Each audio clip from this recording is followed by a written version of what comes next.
আসসালামু আলাইকুম শিক্ষার্থীরা, আমরা এখন দ্বিতীয় পার্টে যাচ্ছি ভিডিওয়ে। আমরা এর আগে নগর পরিকল্পনা নিয়ে চিন্তা করতেছিলাম।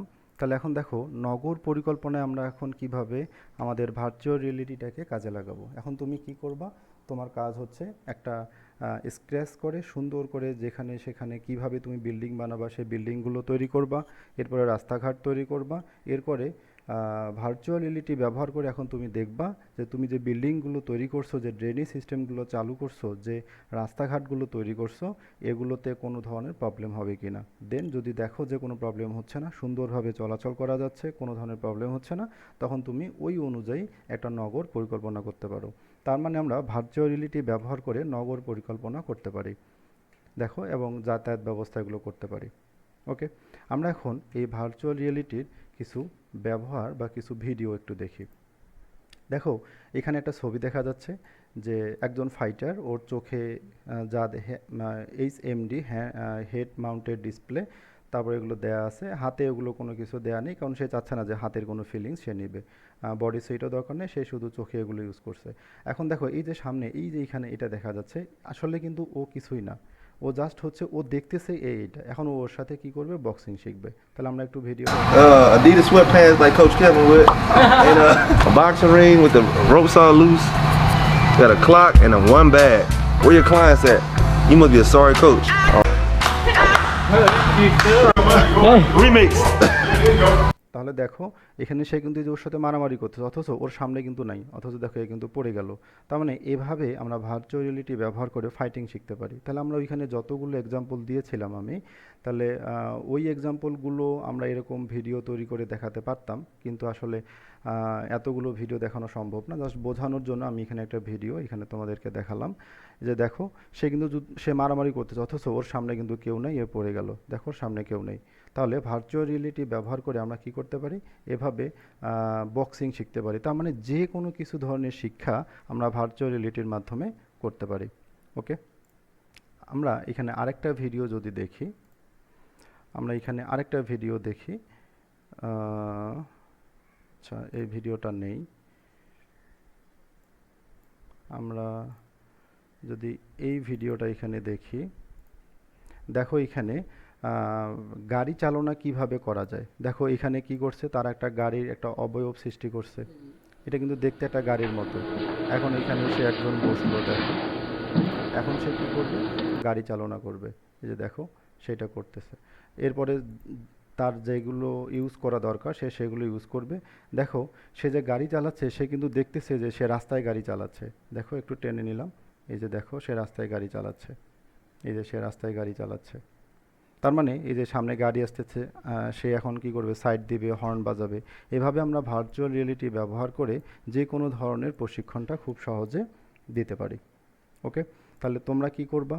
তোমাদের এখন যে কাজটা হচ্ছে যে তোমরা আজকে কি কি শিখলা, তোমরা এখানে কি কি শিখলা? যে ভার্চুয়াল রিয়েলিটির ধারণা শিখলা, প্রাত্যহিক জীবনে ভার্চুয়াল রিয়েলিটি দ্বারা কি কি বিষয় প্রভাবিত হয়, এই বিষয়গুলো তোমরা এখন লিখবা, নিজে নিজে লিখবা। আমি যে টপিকসগুলো দিছি তোমাদেরকে, ওই টপিকসগুলোর নাম লিখবা আর বর্ণনাগুলো নিজে থেকে করবা। ওকে, এখন এই যে আমরা ভার্চুয়াল রিয়েলিটি শিখলাম, এর কিছু নেতিবাচক প্রভাব আছে। কি নেতিবাচক প্রভাব? দেখো, যে ভার্চুয়াল রিয়েলিটি ব্যবহারের ফলে মানুষ মনুষ্যত্বহীনতায় ভোগে, যে কল্পনার রাজ্যে ইচ্ছে মতো বিচরণ করবে, ফলে খুব কম সময়ে পাবে বাস্তব জগতে, ফলে মানুষ বাস্তব ও কল্পনার মধ্যে পার্থক্য করতে পারবে না। মানে বিষয়টা বোঝানো হচ্ছে যে তুমি যদি ভার্চুয়াল রিয়েলিটির মজাটা পেয়ে যাও, প্রত্যেকটা ক্ষেত্রে দেখবা যে তুমি ভার্চুয়াল রিয়েলিটি ছাড়া কোনো কাজই করবা না, সিম্পল একটা কাজ করবা, তারপরে দেখা যাবে যে এটা। এখন তুমি ভার্চুয়াল রিয়েলিটি ব্যবহারকারী যেটা শিখবা, ওইটাকে যখন তুমি বাস্তবে রূপদান করতে যাবা, সেটা কিন্তু একটু ডিফারেন্স হবে। তাহলে দেখো, বাস্তবের সাথে যখন তুমি তোমার কল্পনার জগৎটা একটু ডিফারেন্স হয়ে যাবে, তুমি মিলাতে পারবা না, তখন কিন্তু তুমি অনেক বিপদে পড়ে যাবা। এই জন্য এখানে বলা হচ্ছে যে খুব কম সময় পাবে বাস্তব জগতে, ফলে মানুষ বাস্তব ও কল্পনার মধ্যে পার্থক্য করতে পারবে না, তখন সে বিভিন্ন ধরনের সমস্যার সৃষ্টি হবে। আর এগুলো যখন আমরা ব্যবহার করবো, আমাদের তো হেড মাউন্টেড ডিসপ্লে থাকে, তাই না? এই যে এটা আমাদের কিন্তু চোখের জন্য অনেক ক্ষতিকর।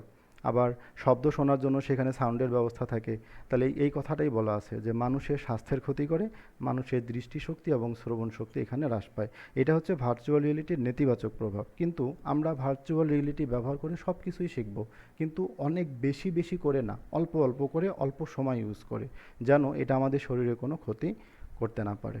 ওকে, তাহলে তোমাদের যে কাজটা হচ্ছে, তোমাদের কাজ হচ্ছে যে আমি কি কি শিখালাম, যে যে টপিকসগুলো তোমাদেরকে দিলাম ওই টপিকসগুলোর বর্ণনা তুমি লিখবা। ওকে, একটা করে টপিক্সের নাম দিবা, তারপরে হচ্ছে বর্ণনাগুলো লিখবা, বেশি না 3 লাইন 4 লাইন করে লিখলেই হবে। ঠিক আছে, আমরা এখন একটা নতুন টপিক্সে যাব। আমাদের নতুন টপিক্সটা হচ্ছে ক্রায়ো সার্জারি। এখন দেখো তো এই শব্দটার সাথে তোমরা পরিচিত কিনা। এই পুরো শব্দটার সাথে পরিচিত না হলেও সার্জারি শব্দটার সাথে আমরা কিন্তু ঠিকই পরিচিত, তাই না? তো সার্জারি শব্দটা দেখে মনে হচ্ছে যে এক ধরনের অপারেশন টাইপের। হ্যাঁ, এটা এক ধরনের অপারেশন। কী রকম অপারেশন? এখানে ক্রায়ো অর্থ হচ্ছে, ক্রায়ো একটা গ্রিক শব্দ। ক্রায়ো অর্থ হচ্ছে বরফের মতো ঠান্ডা, আর সার্জারি হচ্ছে হাতের কাজ। তো ক্রায়ো সার্জারি আসলে কি, যে একটা অপারেশন করব হাত দিয়ে। কিভাবে? যে জায়গাটার আমরা অপারেশন করব ওই জায়গাটাকে আমরা বরফের মতো ঠান্ডা করে অপারেশন করব। কেন আমরা বরফের মতো ঠান্ডা করব? আমরা তো এমনি অপারেশন করতে পারি, তাই না? আচ্ছা, একটা বিষয় তোমরা খেয়াল রাখো। ধরো তোমার গালে একটা আঁচিল হয়েছে, এখন তুমি চাচ্ছ যে এই আঁচিলটাকে তুমি অপারেশন করবা।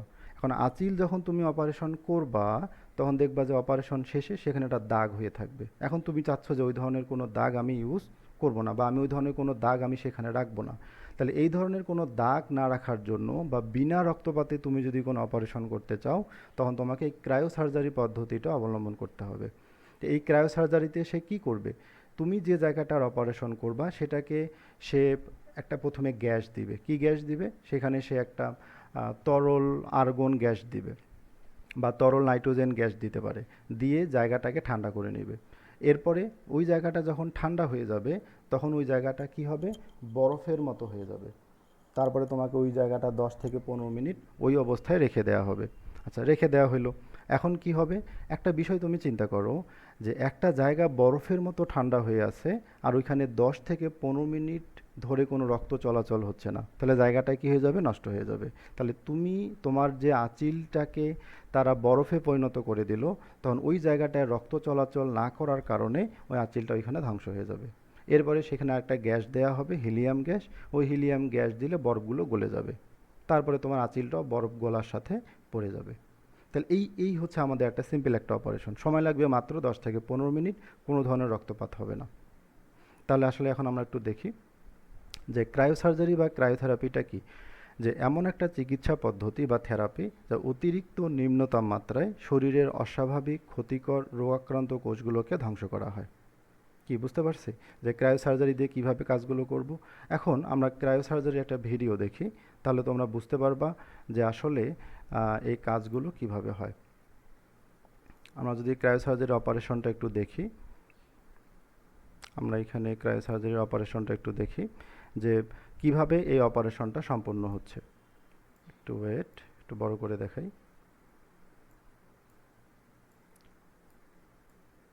দেখো, এখানে মনে করো তারা এখানে যা নেয়ার নিচ্ছে, এই যে এটা হচ্ছে তরল আর্গন হতে পারে বা তরল নাইট্রোজেন গ্যাস হতে পারে। এখন তারা চাচ্ছে কি করবে? দেখো, এই যে একটা আঁচিল, এই আঁচিলটাকে তারা এখন ধ্বংস করবে। তাহলে এখন কি করতে হবে? প্রথমে আমরা বর্ণনাটা শুনে নাও। প্রথমে এই আঁচিলের মধ্যে এরকম একটা যন্ত্রের সাহায্যে এই আঁচিলে তরল আর্গন গ্যাস বা তরল নাইট্রোজেন গ্যাস এখানে দেয়া হবে। যখনই এখানে তরল আর্গন বা নাইট্রোজেন গ্যাস দেওয়া হবে তখন এইটার চারপাশের অংশ -196 ডিগ্রি সেলসিয়াসে পরিণত হবে। -196 ডিগ্রি সেলসিয়াস। তাহলে এত নিম্ন তাপমাত্রায় এই জায়গাটা বরফে পরিণত হয়ে যাবে। তাহলে যখন এই বরফে পরিণত হবে 10 থেকে 15 মিনিট রেখে দিতে হবে। তখন দেখা যাবে যে এর মধ্যে রক্ত চলাচল বন্ধ হয়ে যাবে। রক্ত চলাচল যদি বন্ধ হয়ে যায় তখন এটা নষ্ট হয়ে যাবে। এরপরে কি করা হবে? আবার হিলিয়াম গ্যাস দেওয়া হবে। যখন হিলিয়াম গ্যাস দেওয়া হবে তখন এটার টেম্পারেচার 45 ডিগ্রি সেলসিয়াসে উন্নীত হবে। আর তখন বরফটা ধীরে ধীরে গলে যাবে এবং গলার সাথে সাথে এই টিস্যুটিও এখানে ধ্বংস হয়ে যাবে। এই হচ্ছে ক্রায়োসার্জারির মাধ্যমে একটা ছোট্ট অপারেশন। তাহলে দেখো, ক্রায়োসার্জারির জন্য আমাকে যে আর্গন বা লিকুইড নাইট্রোজেন, N2 মানে নাইট্রোজেন, আমরা আর্গন গ্যাসও ইউজ করতে পারি বা নাইট্রোজেন গ্যাসও ইউজ করতে পারি। যদি আমরা এই আর্গন বা তরল নাইট্রোজেন গ্যাস ইউজ করি, এখানে তাপমাত্রা কত হবে, -165 থেকে 196 ডিগ্রি সেলসিয়াসে। এরপর যখন তুমি হিলিয়াম গ্যাস ইউজ করবা তখন টেম্পারেচার হবে 20 থেকে 45 ডিগ্রি সেলসিয়াস। তাহলে আসলে